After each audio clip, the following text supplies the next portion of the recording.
বিগত 12 ফেব্রুয়ারি নির্বাচনের পর থেকে এই 2-3 দিনে সারা বাংলাদেশে একটি অরাজক পরিস্থিতি সৃষ্টির পায়তারা চলছে। সারা বাংলাদেশের প্রান্তরে প্রান্তরে বিভিন্ন জায়গায় সাধারণ নাগরিকদের উপর আক্রমণ করা হয়েছে। আপনারা দেখেছেন বিএনপি বিগত 2 দিনে অসংখ্য জায়গায় মানুষের উপর নির্যাতন চালিয়েছে। ময়মনসিংহের হালুয়াহাট, বাগেরহাটে, মুন্সিগঞ্জ এবং সর্বশেষ রাজশাহীতে 4টি খুনের ঘটনা ঘটেছে।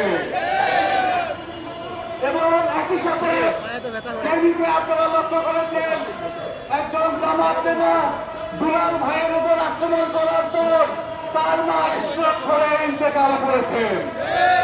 সারা বাংলাদেশের বিভিন্ন জায়গায় দিনাজপুরে জামাতে ইসলামীর একজন পোলিং এজেন্ট হিসেবে দায়িত্ব পালন করার কারণে তার বাবার উপর আক্রমণ করা হয়েছে।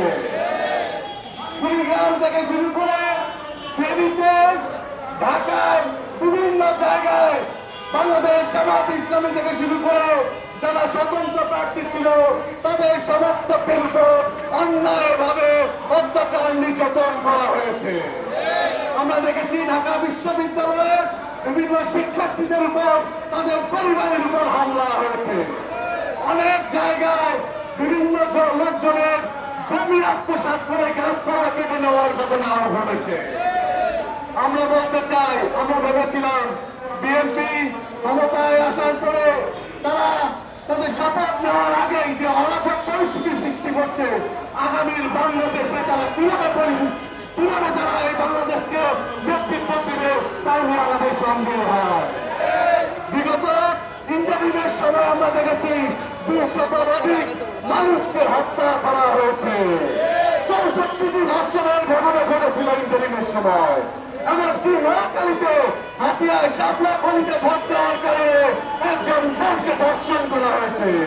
সেই বোনটি নিজে স্টেটমেন্ট দেওয়ার পরেও এই ঘটনাটি ভিন্ন ভাবে পরিণত করার জন্য পুলিশ থেকে শুরু করে মিডিয়ার মাধ্যমে চক্রান্ত করে এই ঘটনাটি বিভিন্ন ভাবে প্রবাহিত করার চক্রান্ত চলছে। আমরা স্পষ্ট করে বলতে চাই, নতুন করে বাংলাদেশকে যদি কেউ ফ্যাসিবাদ কায়েম করতে চায়, নতুন করে কেউ যদি আওয়ামী জাহিলিয়াতের মতো অবস্থা তৈরি করতে চায়, সারা বাংলাদেশের মানুষ আপনাদের বিরুদ্ধে কোনো প্রতিরোধ করে চলবে ইনশাআল্লাহ। আমরা ভেবেছিলাম বিএনপি যেভাবে নির্বাচিত হওয়ার পরে একটি মিছিলের মাধ্যমে বিজয় মিছিল না করে তারা যখন মোনাজাতের মাধ্যমে তারা কর্মসূচি ঘোষণা করছিল, আমরা ভেবেছিলাম একটি সুন্দর রাজনৈতিক সংস্কৃতি আমরা হয়তো দেখবো। কিন্তু আমরা দেখছি তারা তাদের দলের সমর্থকরা, নেতা কর্মীরা যেভাবে বাংলাদেশকে নেতৃত্ব দিতে যাচ্ছে, যেভাবে ফ্যাসিবাদী কায়দায় তারা পরিণত করতে চাচ্ছে, আমরা বিশ্বাস করি তারা যদি এই জায়গা থেকে ফিরে না আসে তারা 5 বছর টিকে থাকতে পারবে না। আমরা আহ্বান জানাবো অতি শীঘ্রই আপনারা যদি মানুষের ম্যান্ডেটকে ভুলে গিয়ে যদি আপনারা রাজনীতি করতে চান, যদি অরাজক পরিস্থিতি সৃষ্টি করতে চান, বাংলাদেশের জনগণ আপনাদের বিরুদ্ধে প্রতিরোধ করে করবে।